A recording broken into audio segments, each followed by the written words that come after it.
Hey, welcome to the Prep Pigskin Report 1st and 15. It's a full 15 minutes of content before we sit down for the main entree with Cathedral playing at La Costa Canyon and both St. Augustine and Torrey Pines with good matchups in the South Bay. How did Rancho Bernardo's visit to Madison rise to the level of Cox Communication Game of the Week? Well, this is how. Chris Fadalua out of the hospital joining us for the pre-PR earlier in the night. A swimming pool accident left some of us fearing that Chris might not walk in. Here he is thinking about playing again. More on that in a moment. We get to the highlights. This is Mario Rodriguez to Tyson Gangstad for the 21-yard score. Madison on the board on their second possession.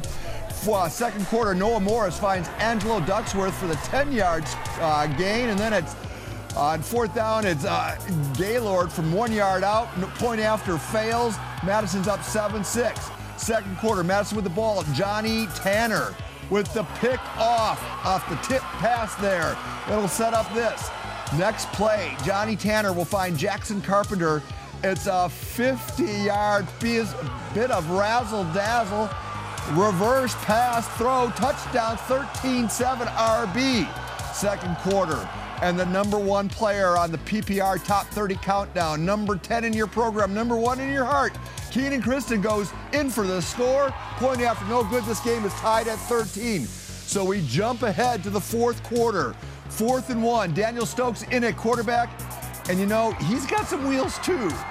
Stokes has to play second fiddle to the likes of Keenan and Springs, but I'll tell you what, he was a difference tonight. 54 yards. Madison goes on to win it by a 19-15 final. Show me that Cox Communication board.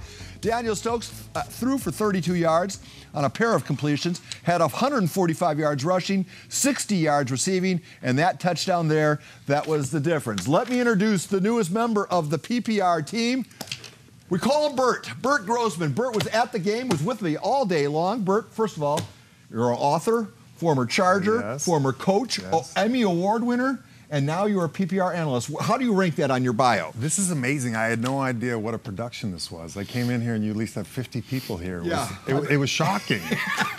and you control it like a captain. It was amazing the way you controlled the room. All right, well, enough wind up my skirt. Let's talk about the game. Well, I'll tell you what, we're joined now by the Cox Communications player of the game, Daniel Stokes, joining us from the field. Daniel, first of all, I know the game's been over for a couple hours.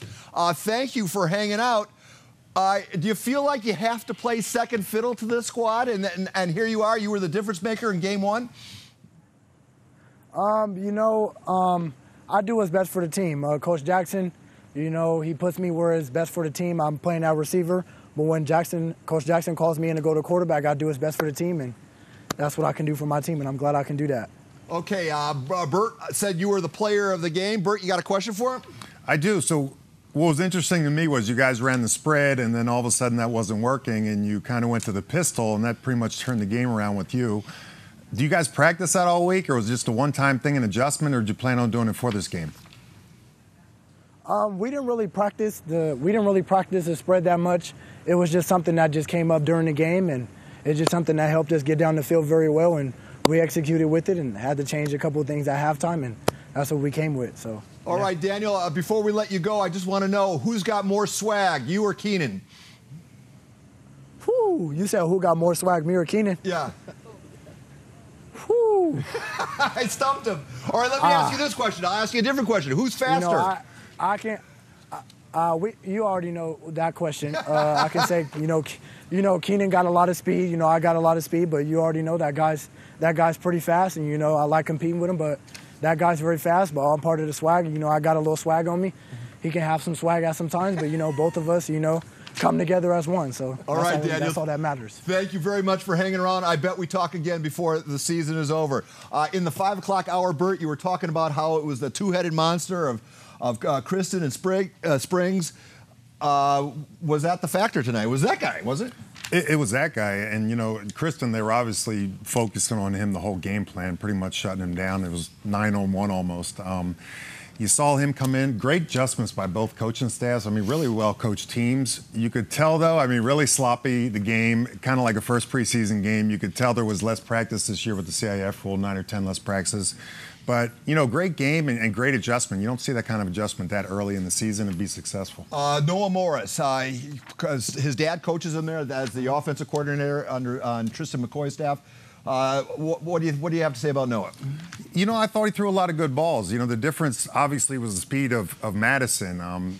If you see a lot of his passes, I mean, Madison had so much speed, there was no windows to throw on. I mean, they were on every receiver, and he had these small windows to make the pass. A lot of drop passes, but a lot of good passes. I think he did fine. I think Madison's a great team, fast. All right, well, we're going to talk more about the game of the week, but let us not forget there is a cast of thousands. Bert's just one. There's about 9 more. Let's meet the team right now. It's a defensive affair between Cathedral and La Costa Canyon in our Giraffe Republic North County Game of the Week. You're going to want to see these highlights. You know, I was looking around, I got a whole bunch of dollars here at University City, but the one thing you want around here is cents, folks, because it's the Jersey Mike City Game of the Week, UC Valhalla coming up. We have an old school smash mouth football game on hand, and it's coming down to the wire in our South Bay Game of the Week. Stay tuned for more. The El Cajon Ford East County Game of the Week is between Poway Titans and Granite Hills Eagles. Well, they're pumped, so make sure you stay tuned. The Escondido Cougars taking the trip south to face Hilltop. Can Lancers pick up a first win in the brand new stadium? Stay tuned to the PPR to find out. And you're looking live through the lens of the Cartwright Termite Pest Control Dash and Dine Cam. Our first stop, Applebee's on Balboa Avenue. You know, guess who we're going to talk to? Chris Fadalou is going to join us. But first, here's Casey McKinnon. Who's going to be the Week 1 Big Pig on campus? Here are your 4 choices from the Cox Communications Game of the Week. Will it be Rancho Bernardo's defense? Or will it be Madison's running back, Keenan Kristen? Or how about RB's running back, Taj Martin? And your 4 choices, Warhawk, wide receiver, Daniel Stokes. Go to our KUSI PPR Twitter poll and cast your hog hunch. If you choose wisely, you can win fabulous PPR gear and front row seats to the Silver Pigskin Gala aboard the USS Midway. I'll be back to announce the game ball winner on the Prep Pigskin Report, which starts in 2 minutes.